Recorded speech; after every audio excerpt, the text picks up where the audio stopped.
l'être humain laisse des traces depuis Lascaux jusqu'à Facebook, serait-ce un besoin vital? J'ai vu des gens pour qui effectivement c'était vital.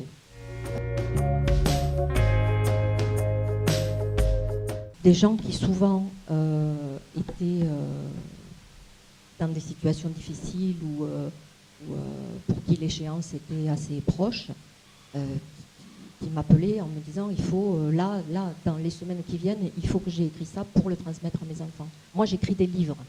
N'empêche que le numérique peut être d'un apport assez fabuleux. Il y a un projet que j'ai en tête depuis que je suis enfant, depuis que j'ai 10 ans, et qui partait d'un truc qui me choquait quand j'étais enfant, c'est que je me disais, mais quels seront les êtres humains que je connais aujourd'hui, du XXe siècle, qui passeront la barrière de la postérité à 1000 ans?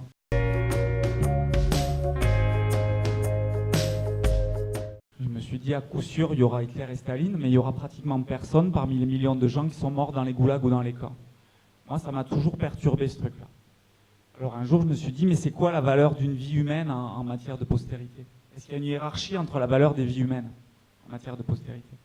C'est quoi une vie humaine? Une vie humaine, c'est une combinaison génétique pratiquement impossible à reproduire, suivie d'une succession de rencontres, d'expériences, d'émotions, elles-mêmes absolument impossibles à reproduire. Donc une vie humaine, c'est plus rare que le plus rare des métaux rares, et c'est plus précieux que la plus précieuse des œuvres d'art. Donc à ce titre, moi, je crois profondément que l'utilisation des outils numériques pour faire que la mémoire de tous les êtres humains soit inscrite au patrimoine mondial de l'humanité, c'est ça le grand projet humaniste de notre époque. Pour essayer de se débrouiller que la mémoire humaine ne soit pas capturée par une poignée de barjots en Californie, qui capture avec une structure de pensée libertaire et libérale, et qui aujourd'hui sont en train de capturer la mémoire de l'humanité sans qu'on fasse rien.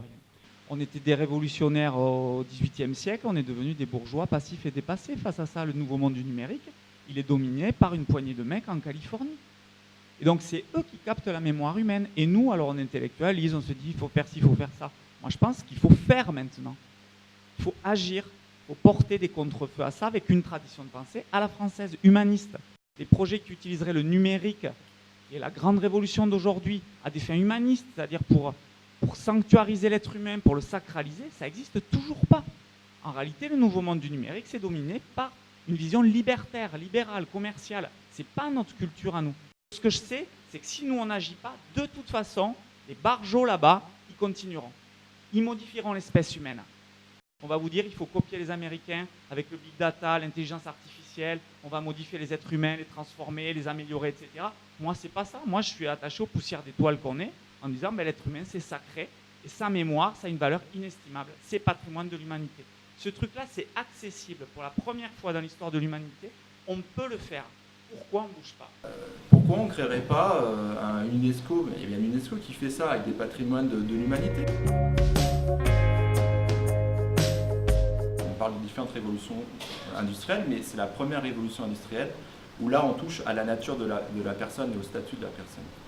Et ça a un impact, l'homme homo numérique, je ne sais pas comment on peut le nommer, ça perturbe les choses, quoi. Et donc du coup c'est vrai que ça interpelle et je pense que c'est maintenant qu'il faut faire les choses. Pour moi, c'est aussi beau la mémoire de n'importe quel être humain qui veut transmettre que les pyramides de Gizeh. C'est vraiment profondément ce que je ressens. Au titre de la communauté des hommes, c'est aussi beau, aussi important, ça a la même valeur.